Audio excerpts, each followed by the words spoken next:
네, 반갑습니다. 오늘은 요한복음 12장 44절부터 시작을 하겠습니다. 먼저 우리 주 예수 그리스도 이름으로 우리 아버지께 기도를 드리고 이 시간을 준비하겠습니다. 사랑이 많으신 아버지 하나님, 오늘도 저희를 아버지의 성산으로 아버지께서 친히 부르신 줄 고백합니다. 부르신 소명에 응하고 소유가 있어서 저희가 머리 숙인 이 시간 아버지 하나님께서 밑보다 칭찬해 주시고 온전히 하나가 되는 귀한 축복이 이 시간을 비롯해서 끝나는 시간까지 함께하여 주실 수 있도록 아버지 저희를 위로하여 주시고 저희를 격려하여 주시옵소서. 세상 가운데 어찌하여 아버지 하나님 말씀을 구하는 자가 있겠습니까마는 그것은 아버지 하나님의 긍휼과 예수 그리스도의 복음으로 인하여 우리가 구하고 찾고 두드리는 놀라운 가치에서 합일된 의미가 아닌지 생각해 봅니다. 이 시간 아버지 하나님, 입으로만, 머리로만, 마음으로만 아버지 하나님을 사유하고 아버지 하나님의 말씀을 상고한다고 하지 않게 하여 주시고 온전히 전체를 들어서 전 삶을 들어서 전 인생을 들어서 모든 것을 들어서 아버지 하나님을 사유하고 아버지 하나님의 선행된 의지에 동참하는 동역자로서 있기를 고백하오니 이 고백하는 심령들을 아버지 하나님 친히 보살펴 주심으로 말미암아 진리의 성령을 저들에게 허락하여 주시옵소서. 그것만이 아버지 하나님의 깊고 오묘한 선행된 의지를 깨우치는 줄 저희가 믿고 있사오니 이 믿음 위에 확고한 믿음을 다시 더하여 주시옵소서. 이 시간 아버지 말씀을 전하는 처음 시간입니다. 증거하고 듣는 것이 하나가 되어서 온전히 아버지께 영광 돌리는 귀한 축복이 이 시간을 빌어서 있을 수 있도록 아버지 은혜 베풀어 주시옵소서. 말씀을 증거하는 끝까지 온전히 아버지 것으로만 나타나기 부족함 없는 영광된 자리로 채워주실 줄 저희가 믿사오며 우리를 죄에 수곤하신 우리 주 예수 그리스도 이름 받들어 기도드리옵나이다. 아멘. 네.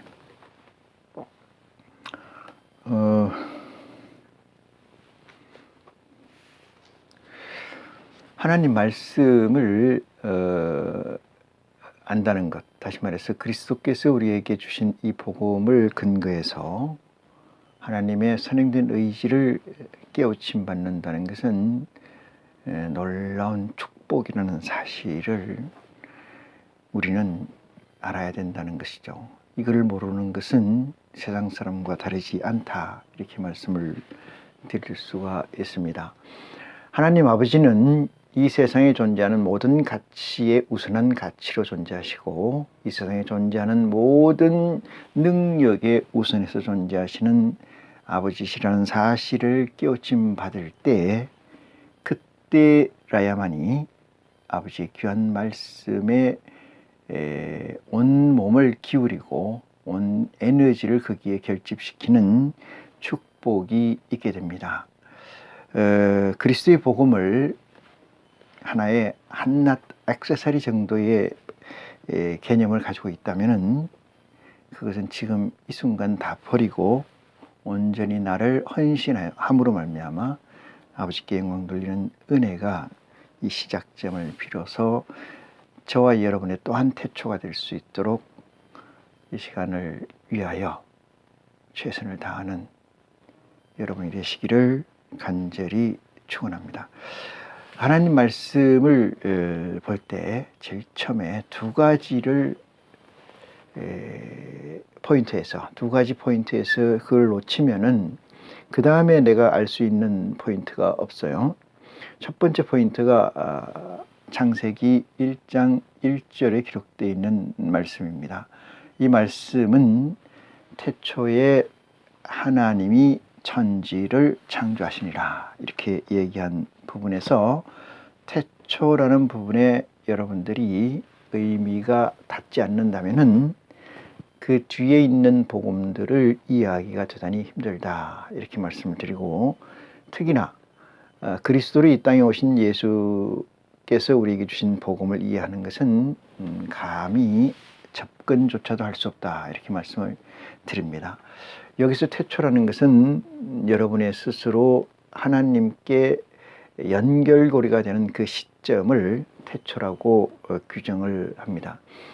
역사적 태초, 시간과 공간적 태초, 인류 역사적 태초, 그런 의미는 신학적 사유에서나 가능한 것이지, 예수를 그리스도라고 시인하고 하나님을 아버지라고 양자형을 받은 자 입장에서는 그런 것들이 아무것도 의미가 없다, 이 한 점을 더하여 말씀드립니다. 신학을 배우려거든 신학교를 가야 되고 신학에 관한 학문들을 봐야 되죠. 그렇지만은 하나님에 대해서 또는 예수 그리스도에 대해서 알려고 한다면 그것과 관계가 없습니다. 그것은 마치 신학과 예수 그리스도의 말씀을 아는 것은 양립되지 않는다는 사실을 깨우침 받는 축복이 이 시간을 통해서 여러분에게 있기를 간절히 소망합니다.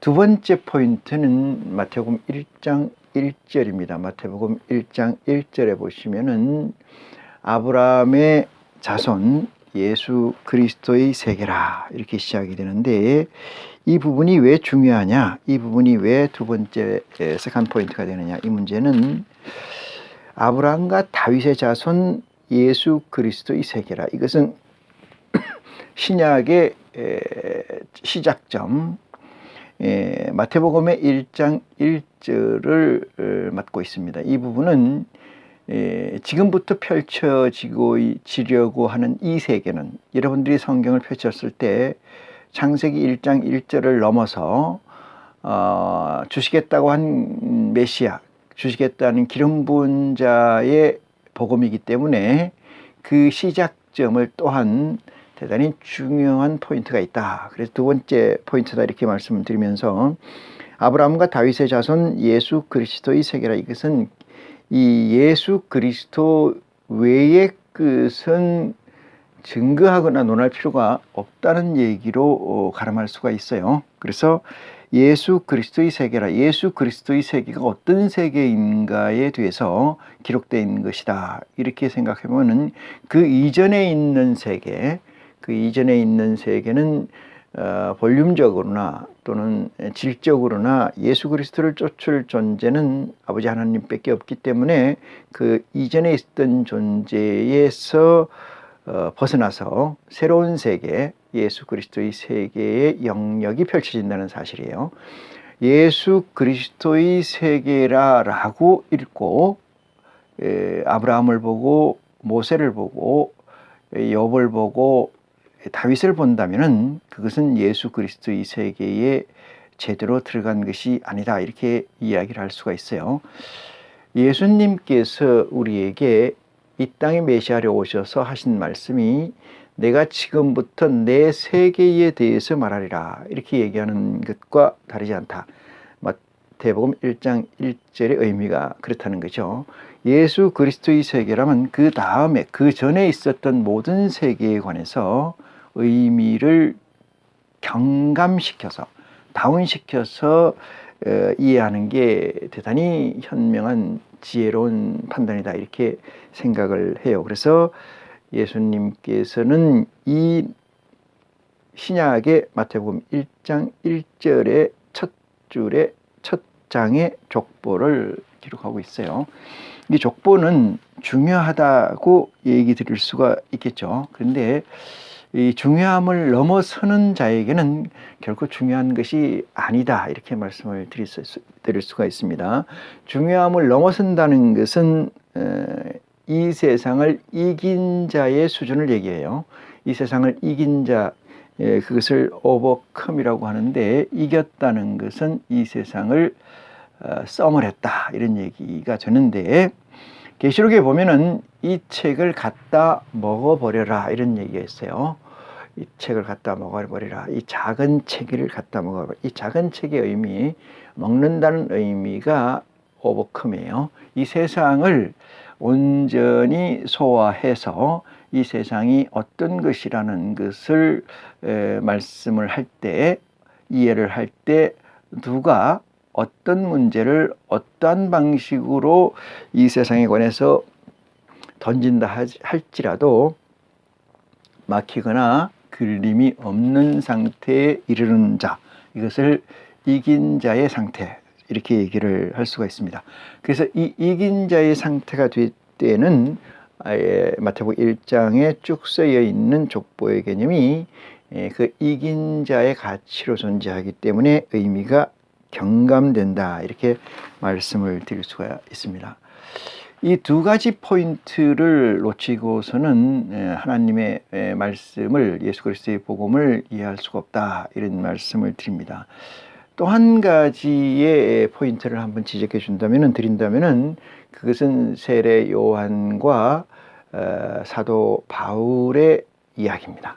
사도 요한이라는 존재는 세례 요한이라는 존재는 예수님과 그 유대의 시대에 율법 시대에서 생명의 성령의 시대, 사랑의 법 세계로 예수 그리스도의 세계를 넘어오는 과정에서 이 길을 평탄케 하는 자의 사명, 그것이 세례자 요한인데, 그 세례자 요한이 이 어떤 사명이냐, 그것은 예수 그리스도의 세계로 진입하기 전 단계의 인발부, 관련된 존재이다. 이것을 세례 요한의 한계라고 규정할 수가 있어요. 그렇다면은 이 세례 요한은 유대인과 이 하늘의 아들이라는 백성이 만들어지는 가운데 그 사이에 중간에 끼어 있는 매개체 역할을 하는 것이 이 세례자 요한의 역할이다, 이렇게 얘기를 한다면은 사도 바울이라는 이 사울이라는 존재는 이방인과의 관계에서, 이방인과 그리스도와의 관계에서 연결고리다, 이렇게 이야기를 할 수가 있습니다. 마치 사도 바울의 세계가, 사도 바울의 복음이 그리스도의 복음인 것인 양 판단하고 이해하고, 그런 삶이 그리스도의 삶이나 또는 하나님의 아들의 삶이라고 규정한다는 것은 대단히 모순된 이야기다라고 하지 않을 수가 없어요. 사도 바울은 여러 신약의 대부분의 성경 말씀이 사도 바울에 의해서 지필이 되어 있는 것을 우리는 알 수 있습니다. 이 지필이 되어 있는 것 중에 아주 금싸라기 같은 얘기들이 우리는 많이 가지고 있죠. 사도 바울은 왜 공동체 생활을 준수했느냐, 왜 공동체 생활을 우선해서 사도 바울의 사역을 담당했느냐, 이 문제는 예수 그리스도에게로 가기 전 단계의 이방인들의 신앙의 모습을 규정하고 다루고 있기 때문이다, 이렇게 말씀을 드릴 수가 있어요.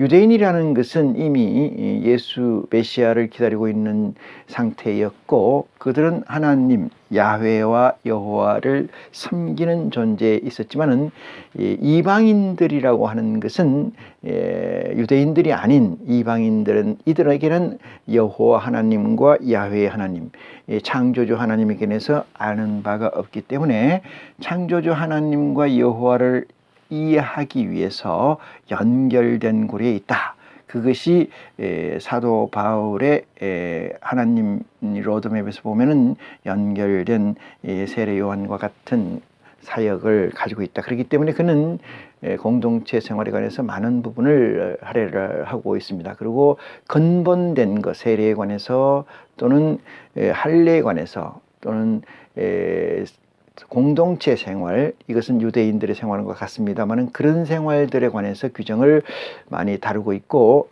그 전에 있던 이야기, 그러니까 유대인들이 지키고 있는 율법에 관해서 어떻게 이방인들이 이 율법을 다뤄줘야 되느냐, 이 문제를 이 섭렵을 해서 예수 그리스도에게까지 가느냐, 이 문제가 사도 바울의 역사적 존재이다, 이렇게 이해하는 지혜가 또한 여러분에게 있기를 간절히 소망합니다. 세 번째 포인트라고 하는 것을 적시를 네 번째 포인트를 적시를 해드리겠습니다. 그것은 다름이 아니로 예수 그리스도를 어떻게 만날 수 있느냐, 이 문제에 관해서 얘기입니다. 예수 그리스도를 만난다는 것은 믿음을 내 안에 안착시키는 것이고, 그래야만이 예수 그리스도가 내 안에서 이 볼륨이 커지면서 내가 작아지고 내가 없어지고 내가 사라지고 예수 그리스도의 온전한 사람으로서 내가 자리매김한다, 이런 얘기로 해석이 가능합니다. 하나님께서는 예수 그리스도를 통해서 우리에게 주신 말씀 가운데 대단히 중요한 것 중에 하나가 네 가족, 네 이 패밀리가 원수다, 이렇게 얘기를 하고, 너는 나보다 네 부모, 네 형제, 네 자식, 네 아들, 네 와이프를 더 사랑하는 자는 결단코 천국에 들어갈 수가 없다, 이렇게 얘기하는 엄청난 복음을 우리에게 증거해 주셨습니다. 이 복음의 근거에서 보더라도 예수 그리스도를 만나는 것은 이 세상에서 완전한 존재, 이 세상의 미완에서 완전한 존재로 나아가는 첩경에 있기 때문에 그것이 만나는 것이 쉽지가 않다. 그 만나는 방법이 무엇이냐?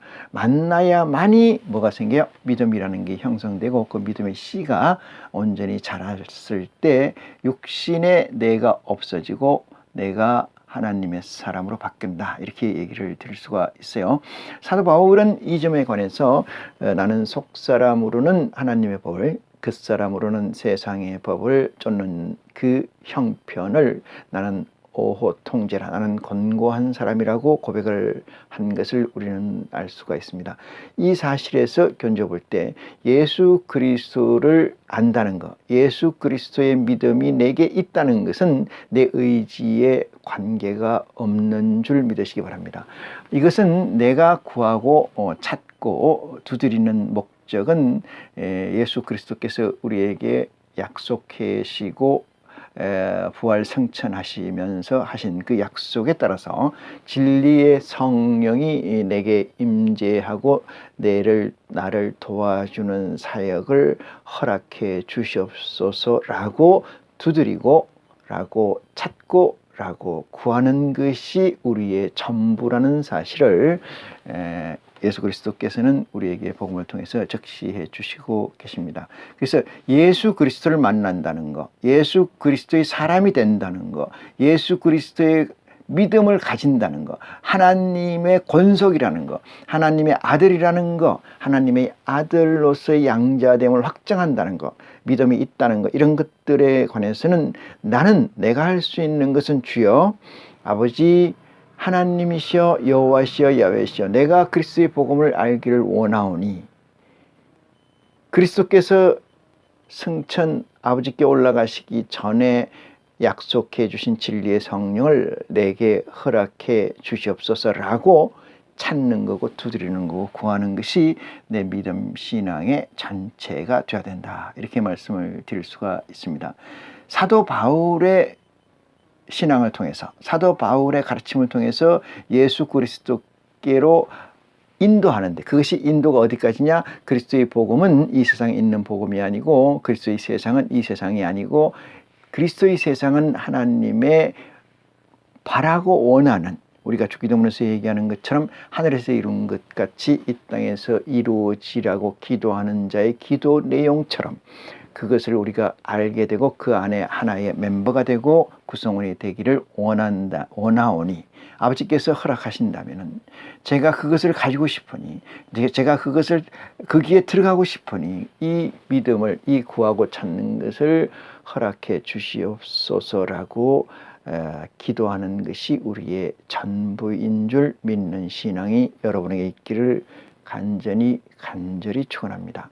그렇지 않고 성경을 아무리 그리스도의 복음을 아무리 본다 한들 의미가 없다, 이 말씀을 드리면서 구약이라는 성경은 예수 그리스도 오시기 전까지의 기록인데, 이 기록은 예수 그리스도가 오심으로 말미암아 증거로서 보관은 될 수 있으나 그것이 믿음의 생활, 예수 그리스도를 믿는 자들에게는 그것이 영향력이나 그것이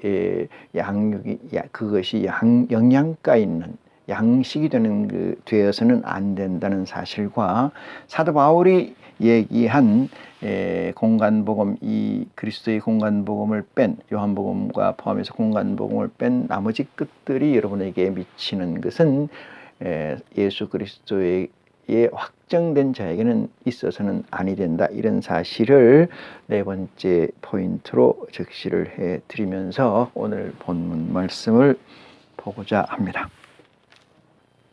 44절입니다. 예수께서 외쳐 가라사대 나를 믿는 자는 나를 믿는 것이 아니요 나를 보내신 이를 믿는 것이며 였습니다.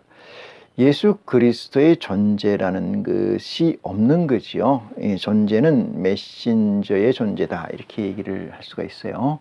메신저라는 것은 메신저가 가지고 있는 것에 궁극적 목표가 있다, 이렇게 얘기를 하는 거죠. 그 가지고 있는 것은 내 것이 아니고 보낸 자가 맡겨서 가져가게 한 것이다, 가서 주게 한 것이다. 그래서 예수 그리스도는 메신저의 역할이다.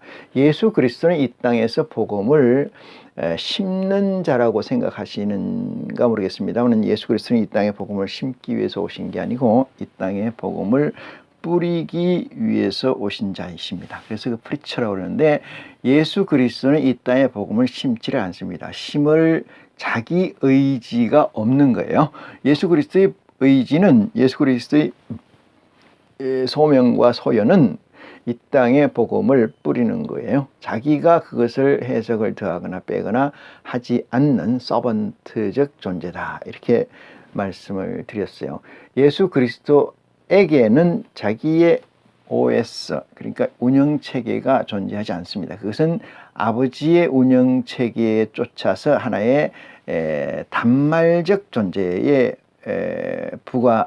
불과한 것이 예수 그리스도 안에 자체에 룸은 없다. 그래서 예수 그리스도는 서번트 리더십의 표본, 근본이 되기도 합니다.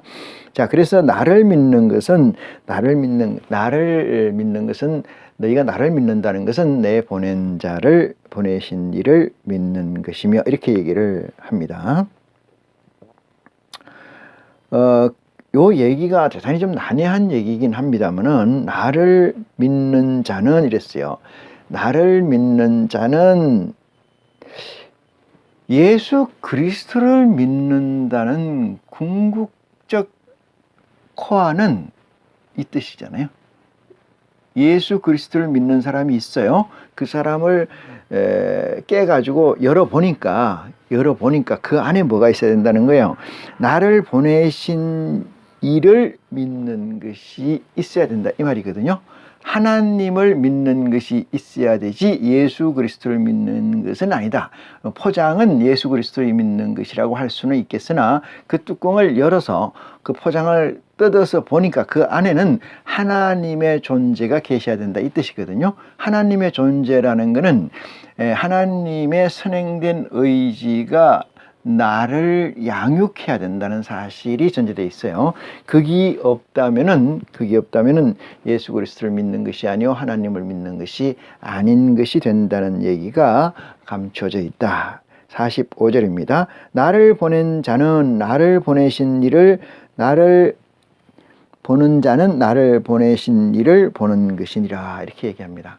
그래서 예수 그리스도를 본다는 것은, 예수 그리스도를 나를 보는 것은, 예수 그리스도를 본다는 것은 눈으로 보는 걸 얘기하지 않아요. 예수 그리스도를 본다는, 여기서 본다는 것은 우리는 늘상 이 육체에 관해서 몰입되어 있기 때문에 모든 것을 그렇게 보려고 하는 경향이 있어요. 육체라는 것은 오감을 통해서 인지되는 것들의 전부를 육체라고 이퀄시키 보면은, 여기서 본다는 것도 눈으로 본다는 것이 되고, 또한 세상 지식에서 본다는 얘기가 되고, 또한 자기 정체성에서 본다는 얘기도 돼요. 근데 이런 것들은 예수 그리스도의 세계라고 하고 태초가 내게 있다라면, 이런 나라는 이 유견, 내가 가지고 있는 견해는 없어지고 새로운 견해와 사유가 들어와야 되는데, 새로운 견해와 사유가 들어오려면은 내가 없어져야 된다는 거고, 내 안에 내가 주장하는 존재가 새로 만들어져야 된다는 얘기의 의미이죠. 그래서 나를 보는 자는 나를 보내신 이를 보는 것이니라 이렇게 얘기하면은 이미 이 상태가 되면은 어떤 거냐면은 하나님께서 보좌의 영을 허락하신 상태가 돼요. 이미 허락하신 상태가 되고 이미 그러므로 말미암아 진리의 성령의 도움을 받게 되는 자가 된 거고, 그러므로 그리스도의 복음이 그 내 안에 있는 영의 양식이 되고 있는 상태가 돼야 예수 그리스도 안에서 예수 그리스도를 본다는 것은 나를 보내신 이를 보는 것, 다시 말해서 하나님을 본다는 이야기로 확정할 수가 있어요.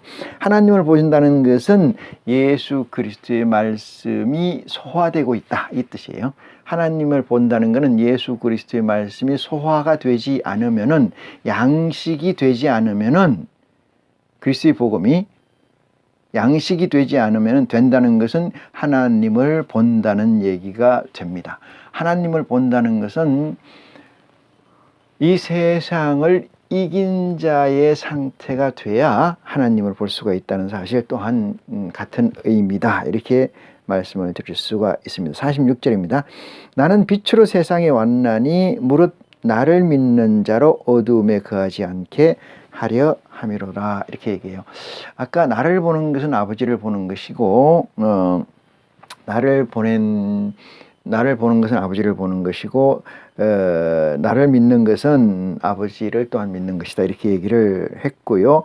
예수 그리스도는 그리스도라고 포장되어 있는, 예수라고 포장되어 있는 이 존재의 목적성은 빛으로 왔다, 이 세상의 빛으로 왔다. 이 얘기는 이 세상의 빛으로 왔다는 것은 이 세상에 빛이 없다는 얘기가 전제되어 있어요. 이 세상에 빛이 없다는 얘기는 예수 그리스도가 오시기 전에 태양이 없었던 게 아니지 않습니까? 예수 그리스도가 오시기 전에는 이 세상에 어떠한 사술, 어떠한 이론적 근거에 바탕을 둔 미신이나 신에 관한 얘기가 없었던 게 아니에요. 이 세상을 살아나가는데 재미가 없었던 것도 아니고, 많은 사람들이. 그렇지만 그들에게 빛이 아니고 예수 그리스도가 이 땅에서 오시기 전까지 캄캄한 데 있었다. 이것이 뭐냐? 예수 그리스도가 이 말라기 선지자 이후에 400년 가까이 하나님의 사자를 이 땅에 보내주지 않음으로 말미암아 이 세상에는 하나님과 소통될 수 있는 출구가 없는, 그야말로 캄캄한 밤이었다, 이렇게 얘기를 드릴 수가 있어요. 물론 구약에서는 선지자나 이 대선지 소선지자를 보내서, 또는 하나님의 의지의 대리자를 보내서 이 세상에 관계를 해왔지만은, 그것은 모든 이 백성들에게 관계되는 것이 아니고 특정 일부에게만 관계되는 사건이었죠. 그래서 모든 대다수의 백성들은 이 캄캄한 세상에서 알지도 못하는 가운데 생활을 하고 있었다, 이 얘기가 전제되어 있다는 사실을 이 말씀에서 이해하는 축복이 여러분에게 있기를 바랍니다. 나는 빛으로 세상에 왔나니, 이 얘기는 예수 그리스도가 빛이라는 사실로 이퀄되지 않는 존재에게는 이 말씀이 아무런 의미가 없는 거죠. 예수 그리스도가 빛으로 이해되지 않는다, 이것은 지금도 마찬가지입니다만, 혹시 이 말씀을 듣고 있는 사람 중에 예수 그리스도가 빛으로 왔다고 하는데 어떻게 해서 내게 빛이 되고 있지 않나, 또는 빛으로 되어서 이 땅에 왔다는데 왜 빛인가에 관해서 퀘스천 마크가 없다면은, 그것은 예수 그리스도의 복음이 여러분에게 아무런 의미가 없는 것이고, 여러분은 환한 빛에 살 수가 있어요. 그 빛은 세상의 빛이죠. 세상에서 비치는 빛, 이 얘기예요. 하나님 아버지께서 비치는 빛이 아니고 세상에서 비치는 빛, 이런 얘기예요. 우리가 이 세상에서도 출세를 하게 되면 얼굴이 달덩이 또는 빛이 난다고 하지 않습니까? 빛과 마찬가지로 이 세상의 빛에 있는 거지 아버지 하나님이 주장하시는 그 빛에는 거리가 멀다 이렇게 얘기 드릴 수가 있어요. 그래 이 세상에서 예수님이 오신 이후의 목적성은 예수님은 세상의 빛, 이 세상은 아버지 세상의 빛 이 얘기입니다. 아버지가 세상을 이처럼 사랑하시사 이 독생자를 주신 것은 이 세상의 캄캄한 가운데 있다는 전제이고 그 가운데 희망이라는 것을 주었고 그것이 희망이라는 것은 어둠에 있는 자에게 빛이 된다는 사실을 깨우침 받는 은혜가 있기를 바랍니다. 내가 지금까지 빛이 없었다면 그리스도께 접근하는 것 자체가 의미가 없는 거죠. 그것은 예수 그리스도를 삶의 하나의 방편 또는 삶에 있어서 이 사회생활 하는 데 있어서 어떤 액세서리 정도의 가치로 포지셔닝을 해서 내가 그리스도나 교회를 다닌다는 것은 모르겠습니다만 제가 보는 견해에서는 의미가 아무것도 없다. 물론 여기서 의미가 없다는 것은 아버지 하나님과의 상관관계에서 의미를 얘기하는 거죠. 세속적인 의미에서는 상관관계가 있다 이렇게 얘기를 하는 것이 무리는 아니다. 이 말씀을 더하여 드립니다.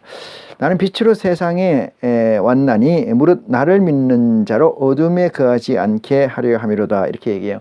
어둠, 우리가 흔히 글자를 모르는 사람을 까막눈이라고 합니다. 글자를 모르는 사람을 까막눈. 그러니까 영어를 모르면은 영자 신문을 봐도 아무것도 알지를 못하죠. 그래서 그걸 까맣다 이렇게 얘기를 한다면은 이 세상의 빛으로 온 예수 그리스도를 알게 되면 이 세상을 온전히 파악하게 된다. 그것이 무엇이냐? 이 세상을 이긴 자의 포지셔닝이라는 사실을 깨우침 받기를 원합니다. 그래서 예수 그리스도는 나는 이 세상을 이기었노라고 얘기하는 거예요. 이 세상을 이기는 것은 예수 그리스도의 빛 외에는 이 세상을 이길 어떠한 것도 없다. 이것이 하나님이 우리에게 주시는 메시지라는 사실을 정한 명령으로 받아야 됩니다. 이걸 도마로 받아야 돼요. 그렇게 되는 은혜가 이 시간을 통해서 여러분에게 있기를 간절히 축원합니다. 47절입니다.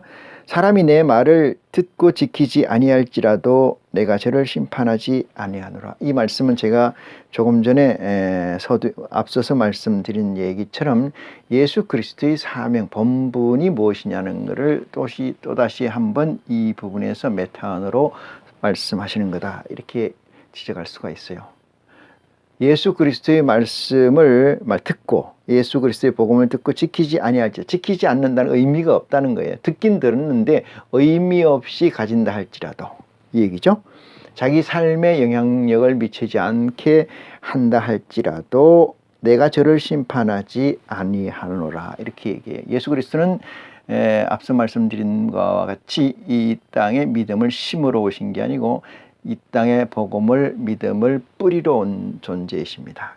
심는 자는 누구냐면 하나님이시라는 사실, 우리 아버지 하나님이라는 사실을 명심해 주시기를 바랍니다. 그리스도의 사역은 서번트적 사역이에요. 서번트적 사역. 0,1cm라도